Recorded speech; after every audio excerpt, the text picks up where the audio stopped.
Hello everybody, it's me, Ray Fowler. I'm the developer for Remnants of the Precursors, and I'm here to give you a quick idea of what's going on with the game and the progress towards the next alpha and what you can expect out of it. So what I'm going to show you here to give you an idea of some of the changes, I've got two versions of the game loaded up. I've got the current existing alpha version, alpha 3.20, that's the one you can see here. This is the one you can currently download from the website and play if you like. And then I've got this guy here, which is like a current developer version of the game, which is going to be an alpha 4. The difference in the screens is purely cosmetic. As some of you know, the game alternates between the opening screen, and I've just made sure they're different here so that I can easily distinguish between the games. So let me show you real quick some of the differences in the game. The first thing is the languages. We've slightly modified the way we do languages. Right now, in the current alpha, there's this little toggle down here at the bottom that you can click and it'll do things. It'll go through different languages. But in the new version, what we've done is we replaced that with the international icon for languages. And eventually, when you hover over here, it'll be a pop-down list of all the languages you can switch to. So like this would be Greek, and this would be Polish. These are two translations we already have. And of course there'll be room here for more languages as we add them. We've got people working on a Russian translation and a Spanish translation. I'm excited about both of those. Those are both languages that have a lot of speakers, so that should really help make the game available to a lot of people who don't speak English.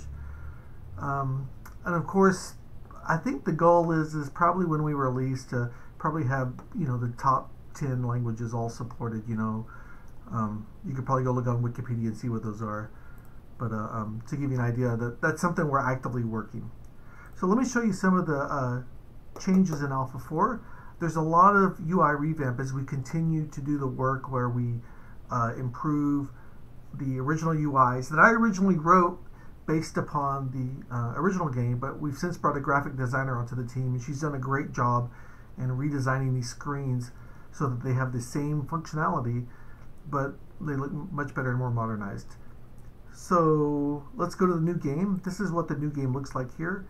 If you want to select a race, this is in the current alpha, and let me show you what it looks like in the new game. So this is the race selection screen here. You can pick your races here. Exactly the same thing, just visually much more appealing. We've got room for a little bit more text here on the side. So let me go back here and let's say we pick a race. Then you've got the galaxy.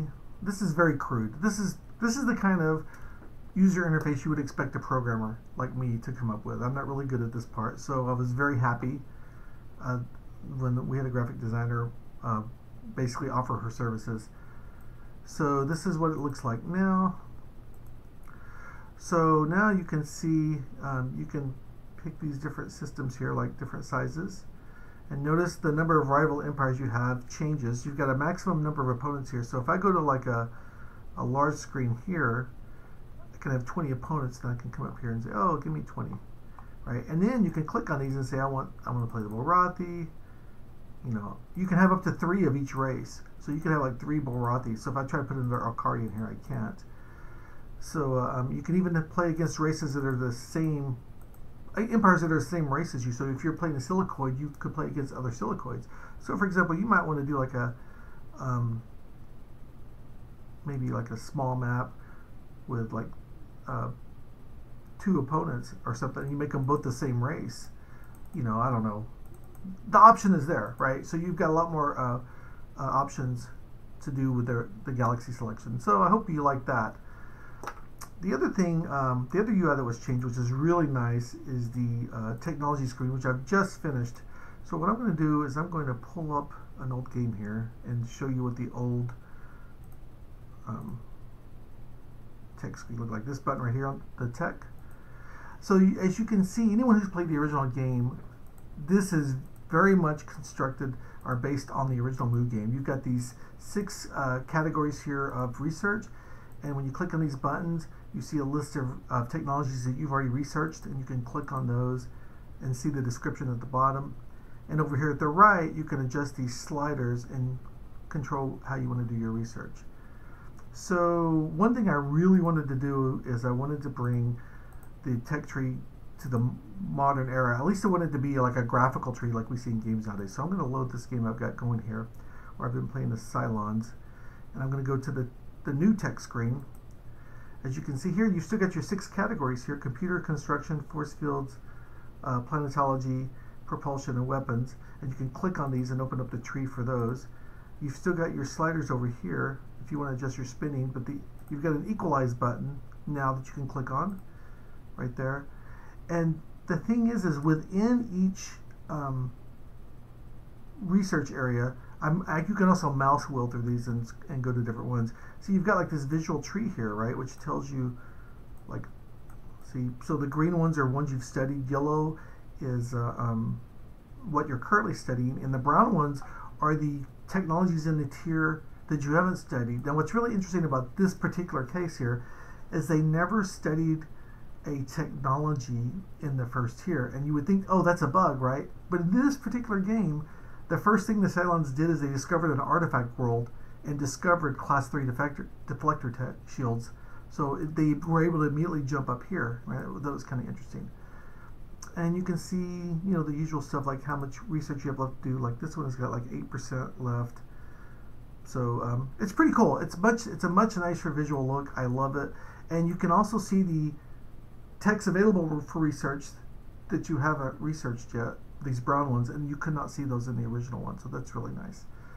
So that's what I wanted to cover in the UI revamp. The other thing we're going to do related to that is in the old game, you've got this map screen here that we're going to replace.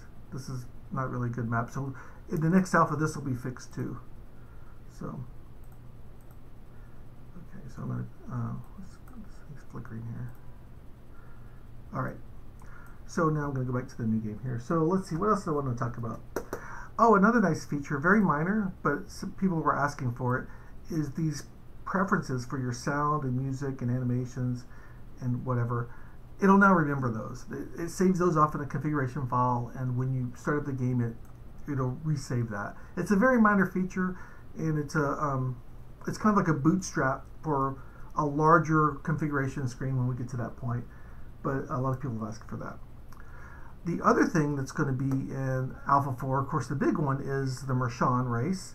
And anyone who's gone to the dev blog has seen a lot of the amazing artwork for the Mershan. It's just incredible.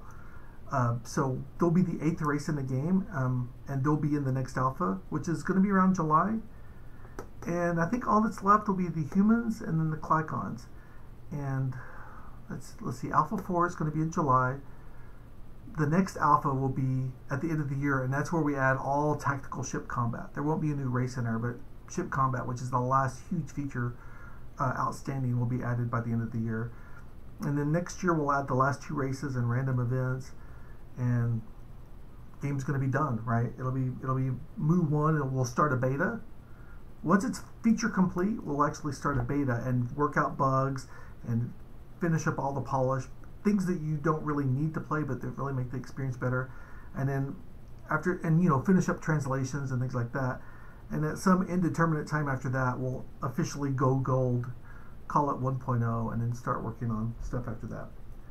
So, another thing I'm working on for this alpha, it probably won't make it for this alpha, but I'm investigating on finding a way to get this game to run on Android. And my best guess right now is to use an AOT compiler to maybe create a Windows executable of the game so that you can run natively in Windows, and then run that on Android through like a DOS box. I'm going to be experimenting with that, and I really hope that works out, because I would love for this game to run on Android, because there's so many people that use Android devices, and I think it would make the game available to a much larger audience.